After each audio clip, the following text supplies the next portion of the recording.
Hey y'all, welcome in. Pull up a seat and let's get this video started.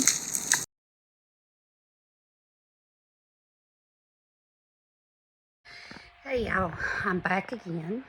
I just wanted to jump on here because I am watching Curious Soul Deep Dive's video about Eric's deleted video.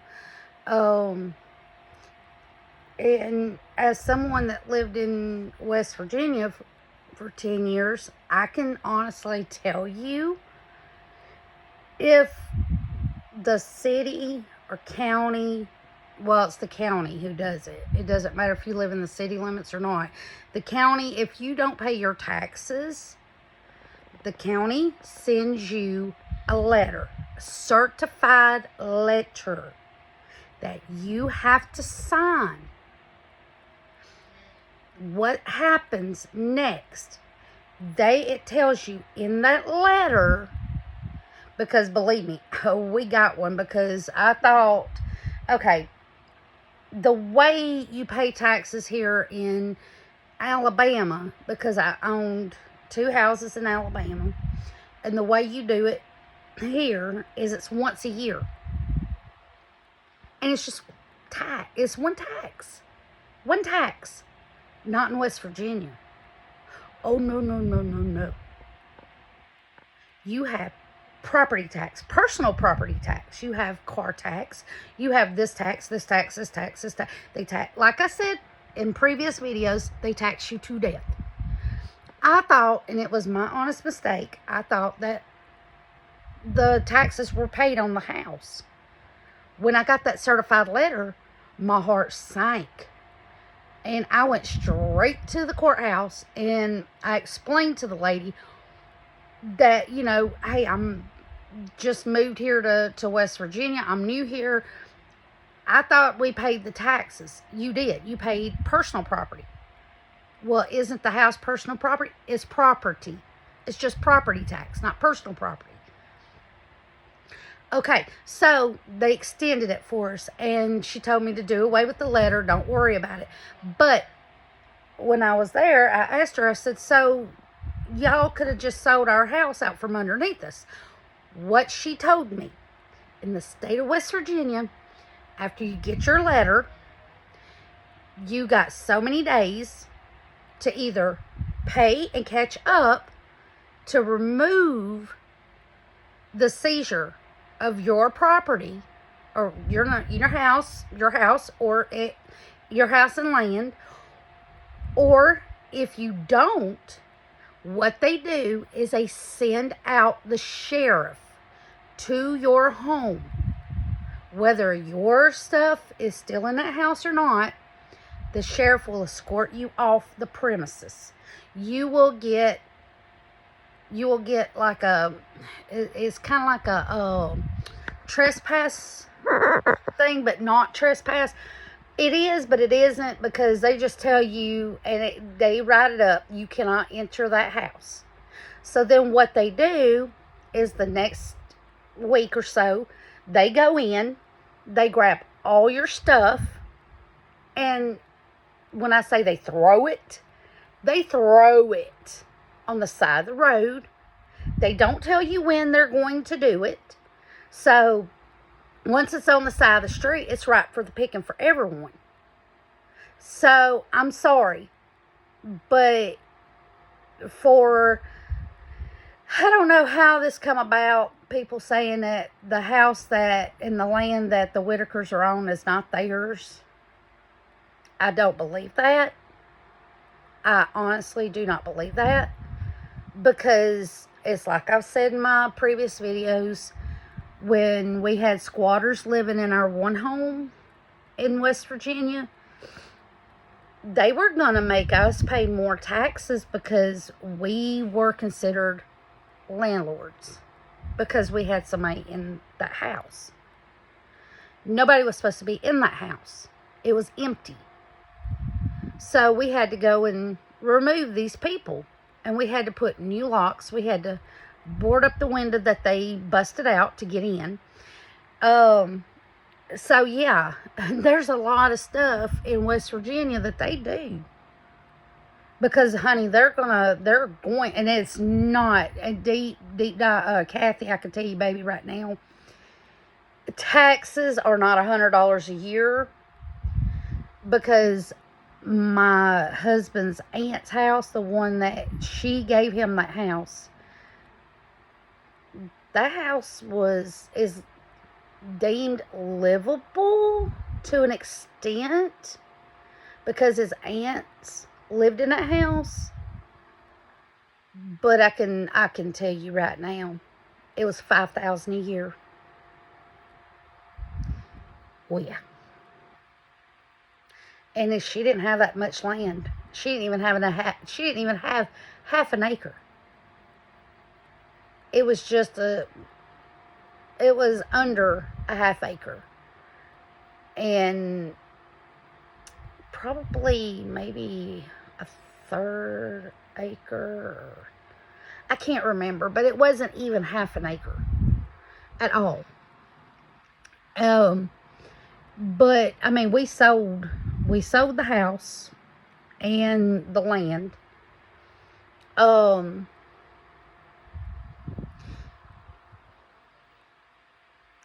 just and I could tell you right now. Oh, yeah, they're not. Who if the Whitakers do not own that, I don't care if it's a LLC. Like I said, I don't care if it's a timber company that owns that house. They're not going to let the Whitakers stay there on that property with a double wide. They will have somebody go and check it out, and if that's the case, they can have them removed. Because what's going to happen is, and I don't care if you're a timber company, you're making millions of dollars a year, I don't care. You're still going to know, hey, something's going on. Why is the taxes going up here? There's nothing supposed to be on this property for my taxes to have gone up. What's going on? They're going to send somebody out. They're going to see that the Whitakers are there. And if it's a timber company, okay, they've been over there in that house over 20 years. So you're telling me that the timber company never went over there to get timber off of land that they own? Mm-mm. And you're telling me that somebody's paying taxes on property that clearly states that there is a house? I'm telling you, I've got to get all my paperwork so that way I can show everybody how West Virginia does their taxes, how they do everything, because it will tell you that there is a dwelling on the property. It does tell you that. Somewhere along the line, somebody misconstrued something, or Eric come up with this lie.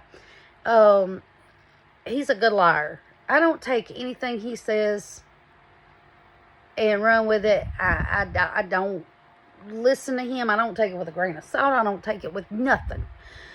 No, ma'am, peas and ham. I don't take it, period. He's a liar. He'll always be a liar. He's stirring up bullshit. He stirred up drama. He got a family ripped apart. And this just did not go the way he planned it to go. It might have for a little bit. Might have for just a hot minute.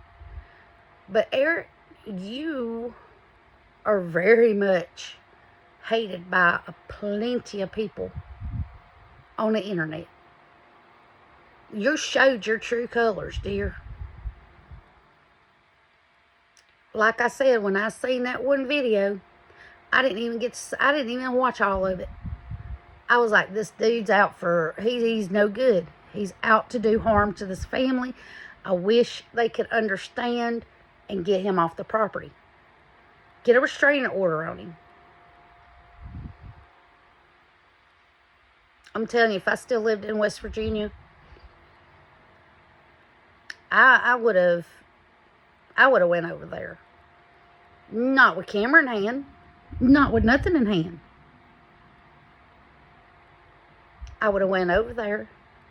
I would have let Betty know all the resources that she could have had available to her. That was there. She could have had a lot of stuff that would have been paid for by Medicaid. And ain't nobody gonna tell me that they don't have Social Security numbers. That is straight up bullshit. They have Social Security numbers. Eric saying that he was the first one to take Ray to the doctor. Bullshit again. I don't know who he thinks he's trying to fool. He ain't fooling nobody.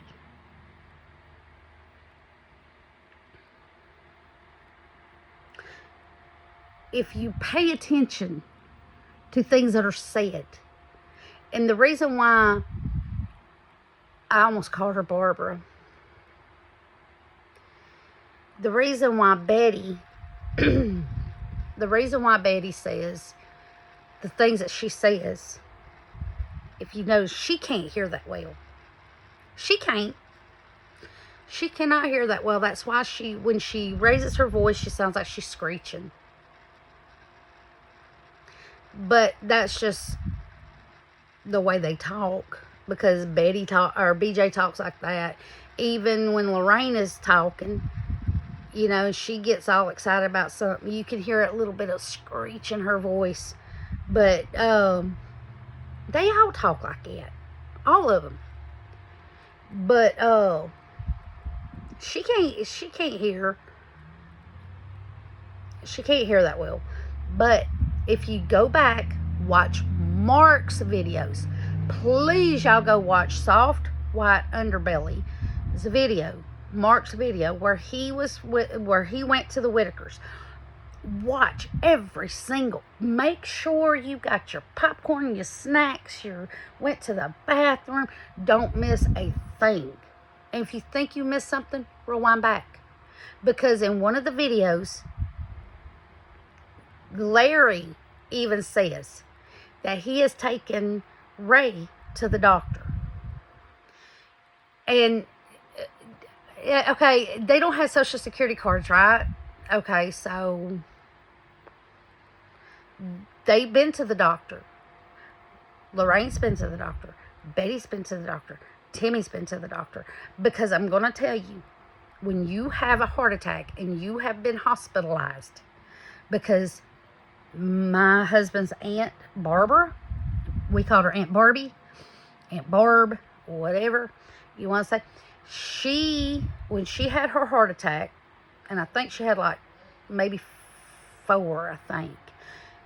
After the heart attack, they set you up with a doctor to monitor your heart, especially when you get a certain age.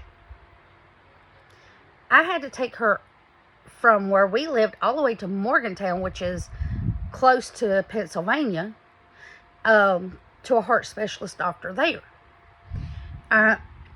And that wasn't once every other year. No. When you go to a doctor here in America, you've had a heart attack, you've been in the hospital, you've had doctors checking you out, you're not going to sit here and tell me you don't have a Social Security card. Bullshit. Yeah. They got Medicaid. They've got welfare. They got food. And I know they got food stamps because, like I said, my husband's sibling, not friend, sibling, that knows them, said that they used EBT.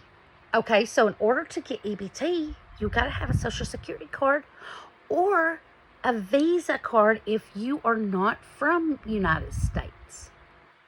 They're not going to, the welfare department's not going to give you a thing unless you have a Social Security, birth certificate, proof of residency, sorry. They're not going to help you out unless you have all this. And there's another thing that tells me that Yes, they do own that property they live on. You got to have proof of residency. They call your landlord if you're renting. They get all the information they need if you own the home. Example, my husband has been at his job for 22 years. He has a condition with his feet. He had to have 2 surgeries in 1 year. So he was out of work for a whole year because, it was really, really, really bad. His feet were really bad. And because it took him almost 3 months to heal up. Then he had to still stay off his feet. He could not go back to work for 4 months. They seen it wasn't getting no better. He had to go back in. He had to have surgery again. So, anyways, I'm sorry. Anyways, he had to go back in, have another surgery. So, yes, all in all, it took a year for his surgeries and for him to heal up. So, therefore, I went to the welfare department and applied for food stamps. I went and I put applications in. And the ones who only did online, I had to go online and do it. I got 3 interviews. And so I told my husband, I said, whichever one hires me first, that's the one I'm going to. I don't care if I like it or not. I'm going. Well, I ended up getting a job, and I took it. The woman, she really liked me and stuff, and me and her talked, and I told her about my scars on my face here, and I told her, I don't wear makeup because when I do, it enhances the scars. And she said, well, do you mind telling me, how did you get those scars? I told her. I made her cry in my first interview. I made the woman cry. But anyways, when I had to go to welfare office and apply for food stamps, they wanted Social Security cards, not just numbers. They wanted the cards for everyone in the household. They wanted to know if we owned or rented. Well, at the time, our house was paid off. I had to take the deed. Okay? The deed. Now, let me skip ahead a few months. My mom and my stepdad was living with us at the time that all this was going on, and we had to go to welfare office. Okay. So, my mom and my stepdad ended up finding them an apartment. So, when they moved out, they went to the welfare office and they applied for food stamps. And because they lived in an apartment and they was renting, they had to take their lease. They contacted their landlord. So, therefore, that's why I'm saying, for somebody to say that they don't own their home, they don't own that property, whatever, to me, bullshit. Sorry. Straight up bullshit. Sorry. I've had to deal with a lot living in West Virginia. The only thing that I've ever really come across was when the county takes your property. Okay, this I do. Okay, I seen it for myself because the lady that lived next door to me, they wasn't very good people, and I'm not going to go into details of what they did, but they did get their house condemned. And the county, the courthouse sent the county sheriff out there They came and condemned the property, and they told every one of them they had to leave. The person who owned the property had a couple of choices. Well, he took choice number 2 and sold the property to a person that lives out of state, out of the state of West Virginia. But anyways, that's neither here nor there. But I seen how they did. I seen how they do when your house is condemned, or you have your property seized by the county for non-payment of taxes, all this, that, and the other. They're not going to let you just stay in that house. If you've lost your property due to taxes not being paid, you're going to get escorted off the premises. You will have all your stuff taken and thrown on the side of the street. They're not just going to put it in the yard. It's going to be on the sidewalk. And, but yeah.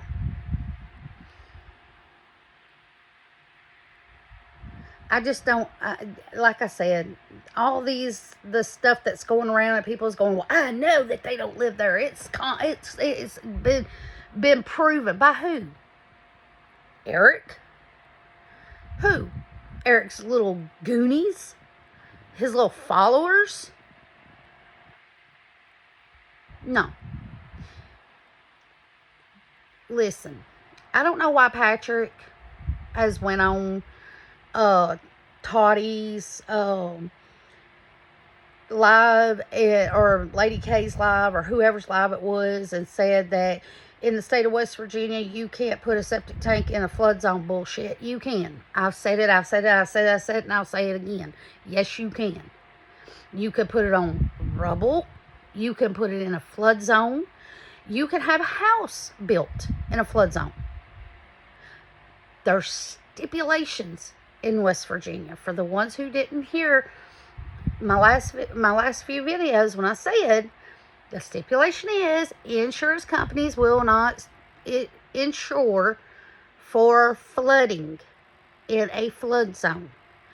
You are building in the acknowledge that your property, your house, is going to flood, or could potentially flood, and potentially be ruined. There you go. Sorry, y'all. But anyways, I will see y'all on the next video. Love y'all. Mean it.